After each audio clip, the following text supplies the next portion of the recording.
ৰাজনৈতিক প্ৰশ্ন কৰিম সেইবাবে তেওঁ ইয়াতে আমি আহি আছোঁ। প্ৰথমতে আপোনাক সুধিব বিচাৰিম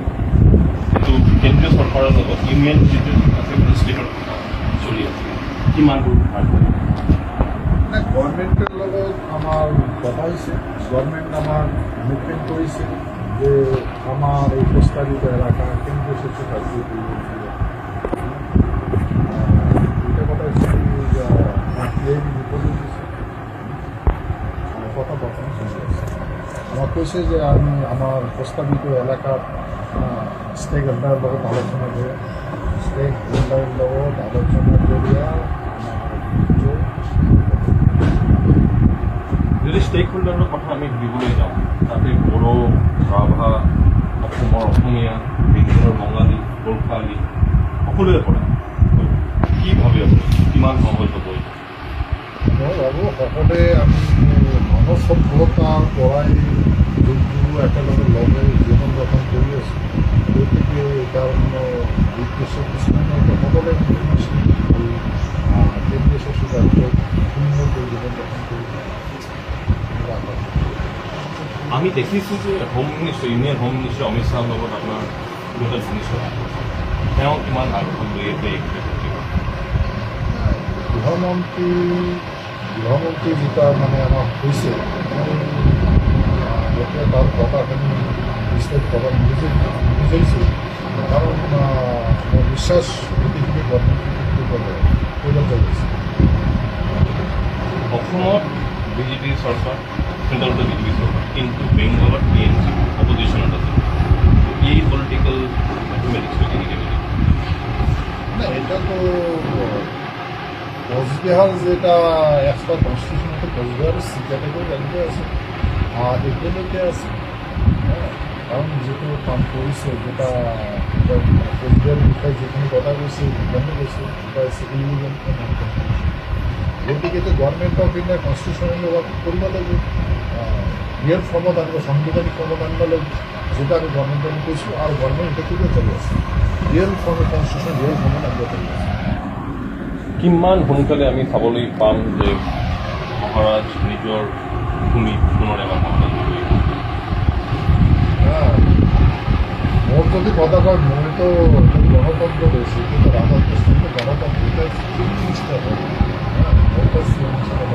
তাৰ মধ্যে ক্যাপাসিটি আপুনি মানে কিং মেকাৰ হ'ব মই ৰাইজ কিমান সোনকালে আমি চাবলৈ পাম? মোৰ বিশ্বাস আপোনালোকে অতি সোনকালে চাব আৰু এটা প্ৰশ্ন সুধিব বিচাৰিম আপোনাক যে আপোনালোকৰ যিটো ডিমাণ্ড গ্ৰেটাৰ কোচবিহাৰৰ যে ডিমাণ্ড তাৰ লগে লগে আৰু মানুহ আমাৰ অসমতো চাই থাকোঁ বা বেংগলত কামতাপুৰৰ ডিমাণ্ড উঠে, কোচ ৰাজনীতিৰ কাৰণে পৃথক ৰাজ্য ডিমাণ্ড উঠে বা অট'নমাছ কাউন্সিলৰ ডিমাণ্ড উঠে, এইবিলাক সকলোকে লৈ এটা ইণ্টিগ্ৰেটেড ফৰ্ম যিটো আপুনি কৰিব পাৰিব বা এই যে ডিমাণ্ড কৰি আছে এনেকৈ অসমত আকাশ হৈ কৰি আছে বিভিন্ন খেলো কৰি আছে বিভিন্ন দল সমৰ্থন কৰি আছে আপোনাৰ মাধ্যমত মই সকলো জনগোষ্ঠীক অনুৰোধ কৰি আছোঁ সকলে একটা প্ল্যাটফর্ম আছে যেহেতু এটা গোল্ডেন চান্স হবার যে আছে এর পিছত কিন্তু আর কিছু চিন্তা করলে কিবা এটা হবার যে আছে, গতিকে কিবাটাতে ঠিক প্ল্যাটফর্মত আহিব লাগবে রাখি কাম কৰিব লাগে, এটা হবাৰ যে আছে। কোচ ৰাজবংশী এটা ব্যান্ড অৰ্গেনাইজেশ্যন KLO বহুত দিন ধৰি তেখেতসকলে জংঘলতে আছে, অস্ত্ৰ সামগ্ৰী কৰি আছে, তেখেতসকলে চেষ্টা কৰি আছে চৰকাৰৰ লগত যদি তেওঁলোকৰ টক্স হয়। আপুনি আজি আপোনাৰে ঘৰৰ পৰাই সিংহাসনৰ পৰা তেওঁলোকক কি আছে? মই কৈ আছোঁ এটাই মই কৈ আছোঁ যে হিংসাৰ পথ পৰিহাৰ কৰি মানে মূল স্থিতিলৈ ঘূৰি অহাটো ভাল, কাৰণ এটা মেন এণ্ড মেচিনৰ যুগ, গতিকে এইবিলাক এতিয়া নাই। গতিকে গভৰ্ণমেণ্ট অফ ইণ্ডিয়া ভাল ষ্টেপ লৈছে, মূল স্থিতিলৈ ঘূৰি অহাটো। যদি আপোনাক মিডিয়েট কৰিব লাগে তেওঁলোকৰ টিষ্টক আপুনি কৰিবনে? আপুনি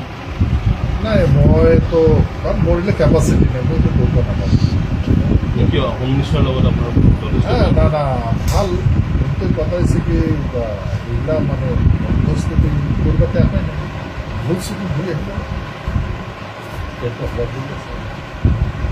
নিশ্চয়কৈ এয়া আমাৰ লগত অনন্তৰায় মহাৰাজ তেওঁ অতি নিৰ্ভীকভাৱে জনাইছে যে কেৰেলৰ মূল সুঁতিলৈ উভতি আহিব লাগে কিয়নো অতি সোনকালে কোচ ৰাজবংশীসকলৰ যি মাতৃভূমি যি স্থান আছিল কোচবিহাৰ এই তেখেতসকলে ইউনিয়ন টেৰিটৰী বা ষ্টেটটোত ইতিমধ্যে তেখেতসকলে যিটো আমাক জনালে যে ইংলেণ্ড হোম মিনিষ্টাৰৰ লগত ইতিমধ্যে কথা চলি আছে আৰু অতি সোনকালে তেওঁলোকে কোচবিহাৰ গ্ৰেটাৰ কোচবিহাৰ যিটো ৰাজ্য পাবলৈ গৈ আছে সেইকাৰণে তেখেত যি ষ্টেক হোল্ডাৰ আছে সকলোকে তেওঁ আহ্বান জনাইছে আজি